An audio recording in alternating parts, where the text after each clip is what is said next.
Hello guys! Hello! This is for Aquarius. Aquarius, welcome dito sa aking channel. Kabalaran 888. Welcome guys. Alamin natin kung anong messages, vibration, gabay, energy para sa inyong lahat.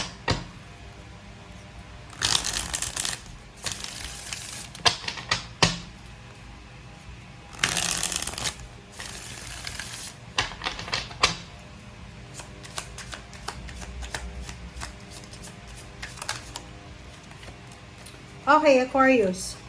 First card natin, this is money, strength. Aquarius, 5 of Wands. Nakikita ko sa'yo dito, it's either job or career or negosyo siya.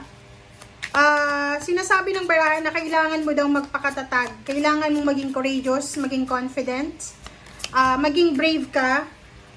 Huwag kang susuko sa anuman na hamon, sa anuman na kompetisyon.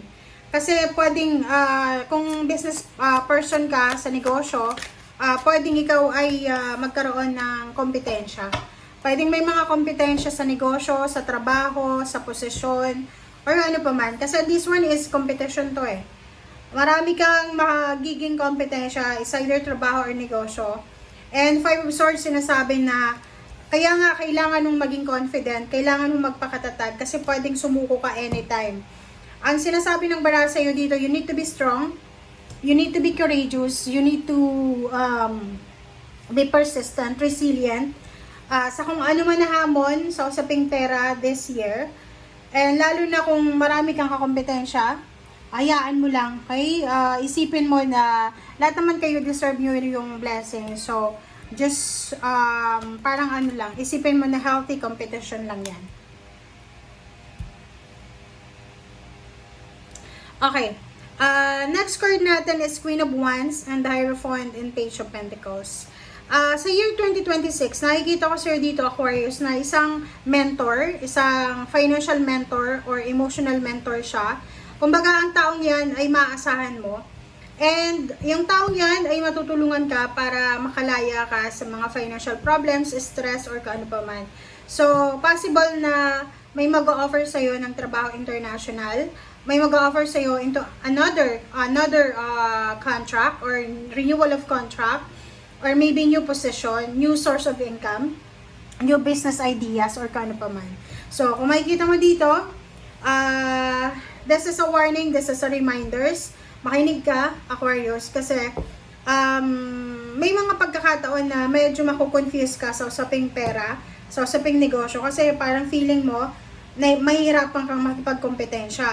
But, yung Queen of Wands, sinasabi ng baraha, mag-focus ka lang sa kung ano yung ginagawa mo, sa kung ano yung kaya mo.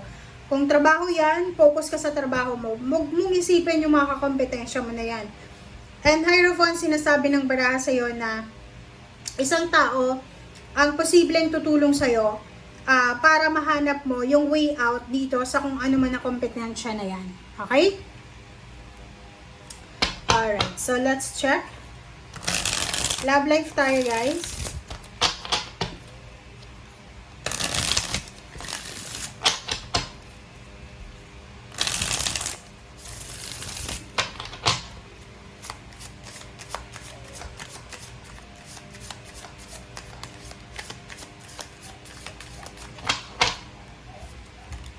Okay, moon energy.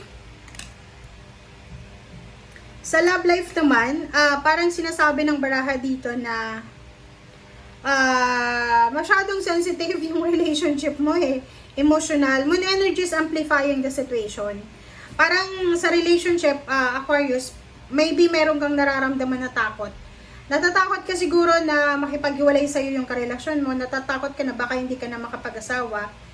And not enough energies to put into this. So, parang sa usaping relationship, love life, huwag mo daw masyadong bigyan ng pansin yung love life mo this year ng 2026. Okay? Kasi, pag binigay mo lahat ng efforts mo and time, mauubos yung oras mo sa love life mo. So, marami ka pang pwedeng paggamitan ng iyong oras, ng iyong panahon, ng iyong energy. So, doon ka mag-focus. Okay? Alright, so let's check.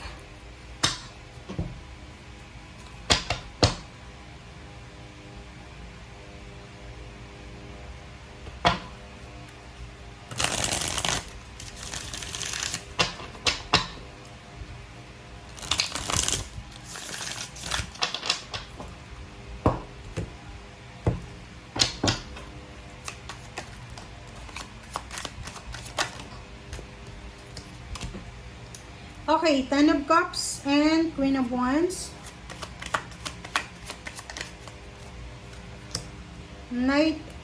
King of Swords. Okay. So, yung 3 cards na yan, sinasabi ng baraha sa'yo dito na kailangan natin na trabahuhin ang lahat sa buhay natin. Kahit na pamilya, like, yung pamilya mo, love life mo, kailangan mo trabahuhin sa taong 2026. Nakikita ko yung dalawa yung Queen of Wands dito. So, parang, ang nakikita ko, merong mga Aquarius na gusto nyo nang magbago yung takbo ng inyong family life. Like, halimbawa na ilang taon, ilang dekada ka na nangangarap para sa pamilya mo, para sa magulang mo, kapatid mo, pero walang nangyayari. So, dito sa barahang yan, sinasabi ng baraha sa'yo na trabahuin mo daw. Okay? Kasi nasa magandang direction ka naman eh. Yung Queen of Wands dito, di ba? Parang sinasabi ng baraha sa'yo na gusto mo ng sobra-sobrang kalayaan. Maybe sa relationship, hindi ka na masyadong masaya. Maybe sa trabaho, hindi ka na rin masyadong masaya. Sinasabi ng baraha sa'yo dito na kailangan mong trabahuhin, guys. Kung ano yan ang mga bagay-bagay na gusto mong mabago sa takbo, mabago yung takbo this year, 2026. Pasensya na ha. Nabubulo na naman ako.